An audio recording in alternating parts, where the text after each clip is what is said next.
এই কেন্দ্রিক আলোচনা সভা অর্থাৎ মিরাজের আলোচনা সভার সম্মানিত সভাপতি মহানগরী সম্মানিত আমির নুরুল ইসলাম, উপস্থিত সম্মানিত মহানগরী নেতৃবৃন্দ, প্রিয় সাংবাদিক বন্ধুগণ, সম্মানিত উপস্থিত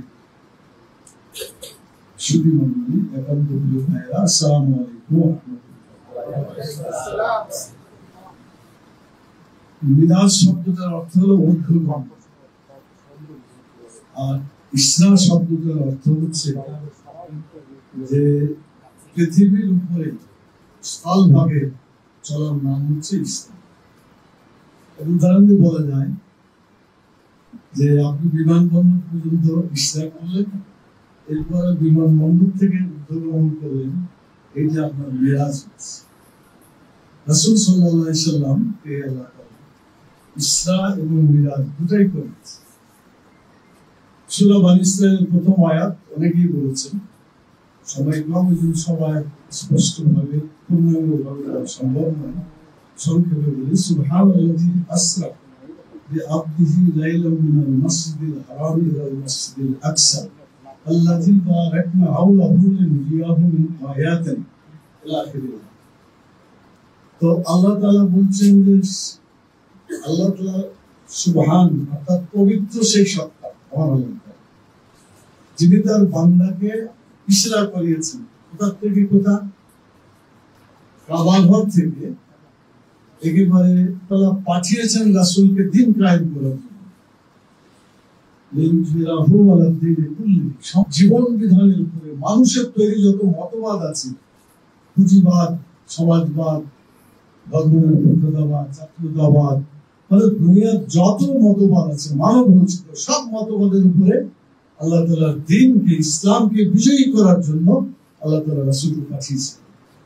এবং মেরাজ হচ্ছে সেই সন্ধিক্ষণ, যেই সন্ধিক্ষণে ইসলামী রাষ্ট্র কায়েম করার জন্য আল্লাহ তাআলা প্রস্তুতি নেওয়ার মতো এই সূরার ভিতরে কিছু শিক্ষা আমাদের জন্য রেখে দিয়েছেন। রাসূল সাল্লাল্লাহু আলাইহি ওয়াসাল্লাম সেই কাজগুলো করেছেন। এটা হিজরত করার আগের মুহূর্তে আল্লাহ তাআলা সূরা নাযিল করেন, আপনারা সকলেই জানেন। তো এখানে একটা ইসলামী রাষ্ট্র কায়েম করার জন্য প্রথমত এমন জনশক্তি দরকার যারা রাষ্ট্র পরিচালনা করবে এবং যারা সেই রাষ্ট্রের অধিবাসী হবে। তার প্রথমটা হচ্ছে তাওহীদ, রিসালাত এবং আকিদা। এই তিনটি বিষয়ে বিস্তারিত আলোচনা করা হয়েছে মক্কি জীবনের সূরার মধ্যে।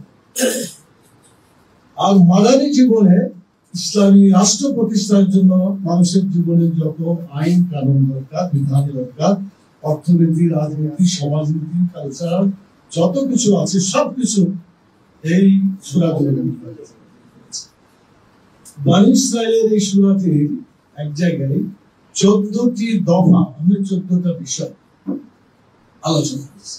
এই সব আলোচনার মূল বক্তব্য হচ্ছে একটা ইসলামী রাষ্ট্র পরিচালনা করার জন্য কি কি আইন বিধান হতে পারে, যেগুলো মৌলিকভাবে সেই সমাজে চালু থাকে, সেই রাষ্ট্রে চালু হলে সেই রাষ্ট্রটি মানুষের কল্যাণকর একটি রাষ্ট্রে পরিণত হতে পারে। মুহাম্মদ রাসূলুল্লাহ সাল্লাল্লাহু আলাইহি সাল্লাম বনী ইসরাঈলে তিনি এই বিষয়গুলো পেলেন, আর হিজরত করে প্রথমে গিয়ে 47 দফা অধ্যুষিত, 47 দফা সম্বলিত একটি ইসলামী সংবিধান রচনা করলেন, মদিনার ইসলামী রাষ্ট্র। এই রাষ্ট্রে যে 47টি ধারা, যে সংবিধানের কথা আপনাদের কাছে বলতে চাই, সেটি হচ্ছে পৃথিবীর ইতিহাসের সর্বপ্রথম একটি সংবিধান। কোন কোন লোকেরা বলে যে আমেরিকার সংবিধানটা পুরাতন, না, এটা সঠিক কথা নয়। আসল কথা হচ্ছে মুহাম্মদ রাসূলুল্লাহ সাল্লাল্লাহু আলাইহি ওয়াসাল্লাম যে ইসলামী রাষ্ট্র মদিনায় করেছিলেন, সেই রাষ্ট্রের যে সংবিধান পৃথিবীর ইতিহাসে সেটাই প্রথম এবং সর্বোৎকৃষ্ট একটা সংবিধান হিসেবে আজও আমাদের মাঝে আছে। কোন জাতি বা কোন দেশ বা কোন সরকার যদি তার দেশকে ভালো করতে চায়, সুন্দর করতে চায়, মানুষের উপযোগী উপকারী কোন রাষ্ট্র বানাতে চায়, তাকে অবশ্যই রাসূল সাল্লাল্লাহু আলাইহি ওয়াসাল্লামের সংবিধান ছাড়া তাদের গত্যন্তর নাই। আজকে বাংলাদেশে আমরা ইসলামী রাষ্ট্র কায়েম করার কথা বাংলাদেশ জামাত ইসলামী আমরা বলছি, আরো অনেকে বলছে। আমাদের 5ই আগস্টের আগে ছেলেরা কি করেছে? তারা একটি স্লোগান দিয়েছে, উই ওয়ান্ট জাস্টিস। আমরা জাস্টিস চাই, সুবিচার চাই। এটা মনে রাখা দরকার। আল্লাহ তাআলা সুবিচার কায়েম করবেন তার বিধান চালু হলেই। তিনি এই জন্য বলে দিয়েছেন, ইন্নাল্লাহা ইয়ামুরু বিল আদলি ওয়াল ইহসান। নিশ্চয় আল্লাহ তাআলা হুকুম দিয়েছেন সুবিচার করার জন্য, মানুষের কল্যাণ করার জন্য। এই আয়াতকে সামনে রেখে যদি আমরা বলি, আজকের যদি আমরা বৈষম্যহীন একটি রাষ্ট্র প্রতিষ্ঠা করতে চাই, সুবিচারের বাংলাদেশ কায়েম করতে চাই, জাস্টিস কায়েম করতে চাই, ইসলাম ছাড়া অন্য কোন পথে সুবিচার আসতে পারবে না। যদি সুবিচার করতে হয়, জাস্টিস করতে হয়, মানুষের কল্যাণ করতে হয়, অবশ্যই কোরআনের বিধান বাংলাদেশে চালু করতে হবে। যতদিন এটা চালু না হবে, কোন ক্রমে এখানে সুবিচার চালু হবে না। আমি আপনাদের উদাহরণ দিয়ে বলতে চাই। একজন বললেন, প্রখ্যাত আলেম, তিনি বললেন যে একদল লোক তারা খেয়ে পালাই গেছে, খেয়ে পালাই গেছে। তো মানুষ যারা খেয়ে পালায় অপরাধ করে, এখন আবার যদি কেউ খায় বা খেতে চায়, তাহলে সেও কি অপরাধ করবে না? সমান অপরাধী হবে। এখন এই কথা শুনলে যদি কেউ খেপে যায় অথবা প্রতিক্রিয়া ব্যক্ত করে, তাহলে বোঝা যাবে যে তাদের মধ্যে খাওয়ার পার্টি অবস্থান করছে।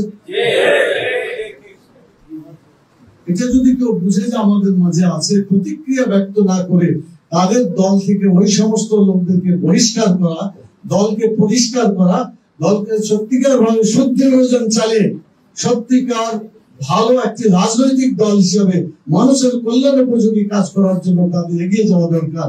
প্রতিক্রিয়া ব্যক্ত করে দলও পরিশুদ্ধ হবে না, দেশকেও পরিশুদ্ধ করা যাবে না, জাতিকে বিভ্রান্ত করা যেতে পারে, দেশের কোন জনগণের কোন কল্যাণ তারা করতে পারবে না। আমরা আরো বলতে চাই যে আসলে এই সমস্ত চাঁদাবাজ, দুর্নীতিবাজ, চোর, বাটপার, যাই যে ভাষায় আপনি বলেন না কেন, এদের কোন দলের এই কাজটা নয়। তারা কোন দলের ব্যক্তি হইতে পারে না। যদি থাকে তাহলে দল থেকে বহিষ্কার করাই সে দলের দায়িত্ব এবং কর্তব্য। আমরা যত দুর্নীতিবাজ, যত এ ধরনের মানুষের ক্ষতিকারক কাজ করি, সমাজে চুরি করে ইত্যাদি বিভিন্ন ভাবে ক্ষতি করে মানুষকে হত্যা করে, এই লোকগুলাকে সত্যিকার ভাবে সবাই যদি আমরা দল থেকে বের করে দিতে পারি, বাংলাদেশ একটি সুন্দর দেশে পরিণত হবে ইনশাআল্লাহ। আমি এটাই সকল দল, মত, জাতি, ধর্ম, বর্ণ সকলের দৃষ্টি আকর্ষণ করছি। আসুন বাংলাদেশকে সুন্দর করার জন্য, দেশ পরিচালনার জন্য যারা চেষ্টা করছেন, যারা এই সমাজ এবং রাষ্ট্রকে পরিচালনার স্বপ্ন দেখছেন, অতীতে কাজ করেছেন, এখনো করছেন, ভবিষ্যতেও করবেন, সকলেরই উচিত মানব রচিত মতবাদ বাদ দিয়ে ইসলামী রাষ্ট্র তথা বনী ইসরাইলের 14 দফা যে কথা আল্লাহ তাআলা কোরআনে বলেছেন, মিরাজের শিক্ষা হিসেবে আমরা যেটা নিতে পারি, এই 14 দফা যেখানে বলা হয়েছে মানুষ শিরক করবে না, পিতামাতার সাথে ভালো ব্যবহার করবে, ওজন ভালোভাবে দিবে, জেনা ব্যভিচার করবে না, অনেক কথা আছে, আপনার বাড়িতে পড়ে নেবেন। আমি অনুরোধ করবো আমাদের সাংবাদিক বন্ধুরা যদি ভালো করে পড়তে চান, জানতে চান, তাদেরকেও আমি পরামর্শ দিব, আপনাদের জন্য এটা দরকার।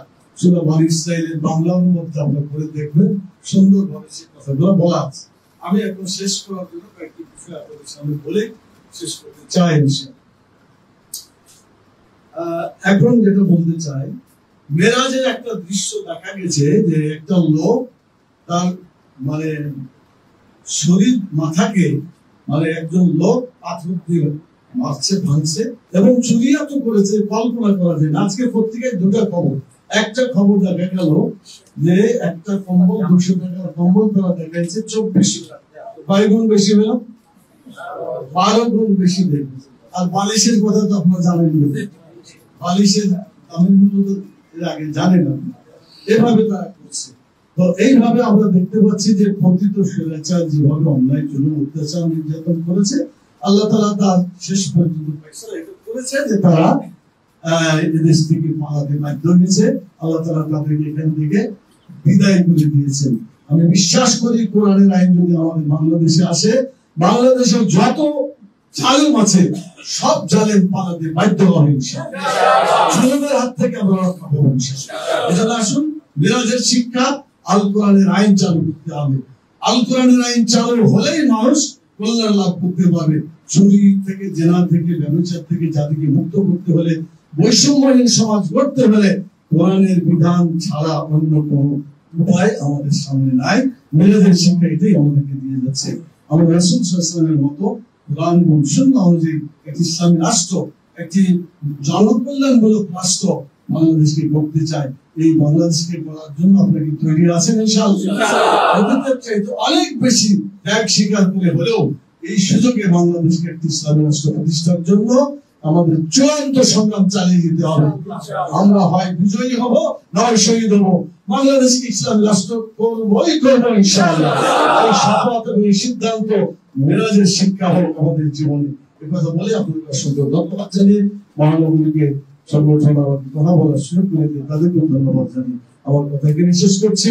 সুবহানাকা আল্লাহুম্মা ওয়া বিহামদিকা আশহাদু আল্লা ইলাহা ইল্লা আনতা আস্তাগফিরুকা ওয়া আতুবু ইলাইকা। আসসালামু আলাইকুম ওয়া